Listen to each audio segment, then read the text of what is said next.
আপনাদের পছন্দের শিষ্যারানীকে কেমন করে টিপ পরাই চলুন আজকের আমি আপনাদের সঙ্গে সেটাই শেয়ার করতে চলেছি। তো প্রথমেই দেখতে পাচ্ছেন এই যে কানে যে খড়কা দেওয়ার যে তুলোটা, সেই তুলো একটা নিয়ে নিয়েছি।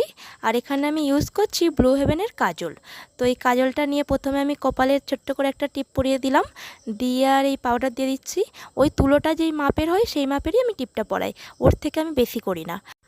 এবারে মাথায় যে ফুলটা করি আমি সেইটাই করতে চলেছি। দেখুন আপনারা, মাথার ওখানে আমি 7টা ওরকম টিপ পরিয়ে দিই, মানে পরিয়ে দিয়ে একটা গোল মতো সার্কেল করে দিই, যাতে একটা সুন্দর ফুল ফুল মতো দেখতে লাগে।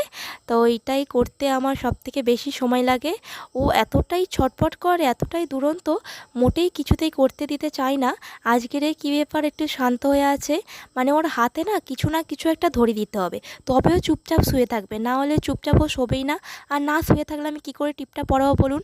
বসে থাকলে ও তো নড়বে, নড়লে কি আমি পরাতে পারবো? একদম পরাতে পারি না।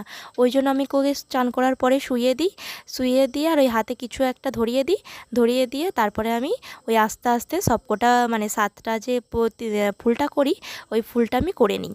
করে নিয়ে এবারে আমি পায়েও পরিয়ে দিচ্ছি। দেখুন, বাঁ পায়ে একটু কাজল দিয়ে দিই, কারণ সবাই বলে বা পায়েও একটুখানি দিবি, তাই পায়েও একটুখানি দিয়ে দিই। এই যে আমি ফুলটা করি, ওটা কোনো দিন পারফেক্ট হয় না জানেন, কারণ ও এত নড়াচড়া করে, আমাকে পারফেক্ট করতেই দেয় না। নয় কোনোটা ছোট হয়ে যাবে, কোনোটা বড় হয়ে যাবে। তাও এই যা হোক করে অনেকটা সময় নিয়ে আমি করি। আজকের ওকে ভিডিও করছি বলে কি জানি না, ও শান্ত হয়েছিল, অতটা নড়াচড়া করে না, নাহলে অন্য দিন খুব নড়াচড়া করে। আর তারপরে আমি জামাটা পরিয়ে দিচ্ছি। দেখুন এতটাই ছটফট করছে, ওর জামা মোটে পরবে না, জোর করে আমি জামাটা পরিয়ে দিচ্ছি। তাই এখানে তো বিরক্ত হয়ে যাচ্ছে, খুব কান্না করছে। জোর করে জামাটা পরিয়ে দিচ্ছি, কি নাহলে জামা না পরলে হয় বলুন?